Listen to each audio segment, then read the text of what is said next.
Terobosan dan solusi dalam bentuk pemecahan masalah. Di saat ada solusi, di saat ada pemikiran, di saat ada ide, mau kita lakukan. Di Madrasah Sanawiyah ini punya lembaga. Ini adalah sebuah lembaga. Jadi Bapak Ibu kalau mau ada terobosan, mau ada ide, ini harus Bapak Ibu konsul, koordinasi dulu dengan pimpinan. Kalau pimpinan memberikan izin, oke, kita lanjutkan. Tapi kalau pimpinan tidak memberikan, ini barangkali akan menjadi sebuah bumerang dalam kita menjalankan tugas Bapak Ibu. Nah, yang berpikir ada raja di atas raja, ini tidak baik. Selalu apa yang Bapak Ibu mau lakukan tidak terlepas dengan koordinasi dengan kepala madrasah. Kecuali kepala madrasah, semua yang Bapak Ibu inginkan tidak akan dituruti dan sesuai dengan peraturan. Nah, ini bisa kita lakukan evaluasi terhadap seorang kepala madrasah yang seperti itu. Kami ada kesempatan untuk menentukan seorang kepala, sekalipun saya pengawas MI, untuk MTS dan MA punya kesempatan.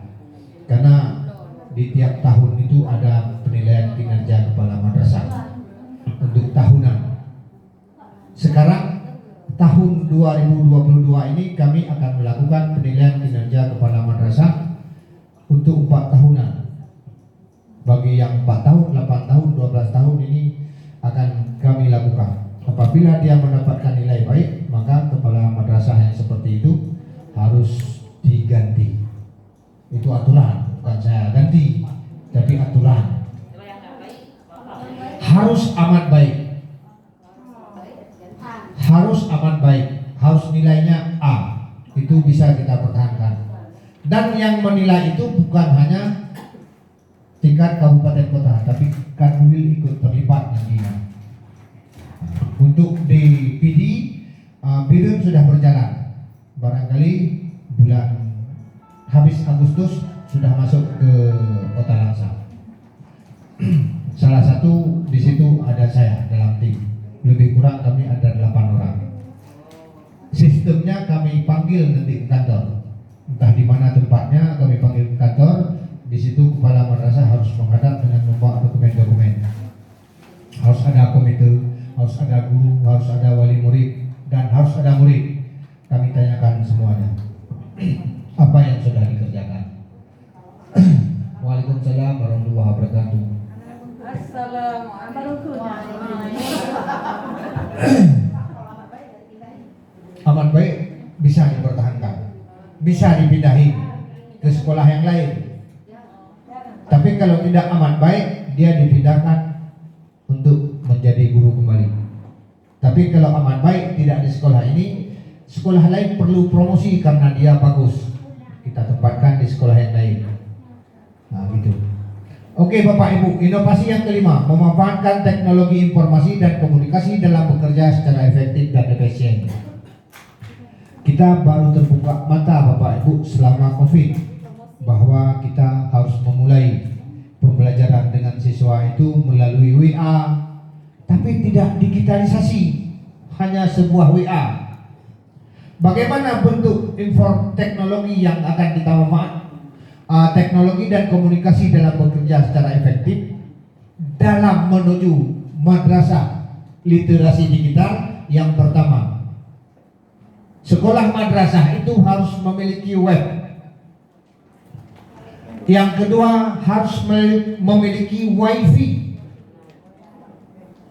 Wifi tidak hanya di kantor, kapasitas dengan keterbatasan, tapi harus ada tiap kelas dengan kapasitas yang besar.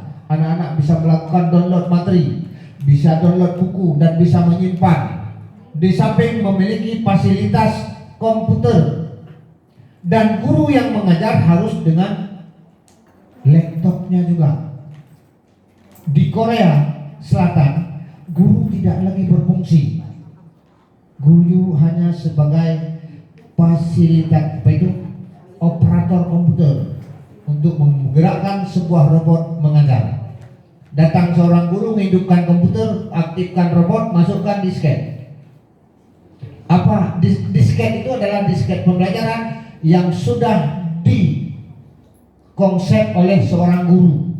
Masukkan, begitu dimasukkan, robot itu akan melaksanakan proses pembelajaran yang diperintahkan oleh guru. Anak-anak bekerja pakai, bukan ini, anak-anak bekerja pakai notebook, bukan, tablet ya, yang sebesar ini, tablet. Anak-anak menggunakan tablet.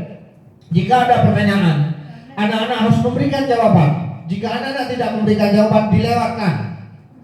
Nanti akan dilakukan evaluasi kenapa anak tidak bisa menjawab. Nah, di situ baru diproses kembali kepada anak-anak untuk diberikan kesempatan membaca literasi. Setelah literasi kembali, robot akan bertanya kembali. Jika tidak ada, dipisahkan. Jikapun sama sekali dia tidak bisa memberikan jawaban, dia akan dipisahkan di suatu tempat oleh guru itu sendiri, baru dibuat privat. Itu kalau ibu wakil kepala mau ada pemikiran memprogram untuk literasi digital, guru dulu yang kita digitalisasikan. Nah, kalau guru yang sudah bisa kita digitalkan, insya Allah yang lain fasilitas barangkali bisa. Pustaka belum digital juga kan?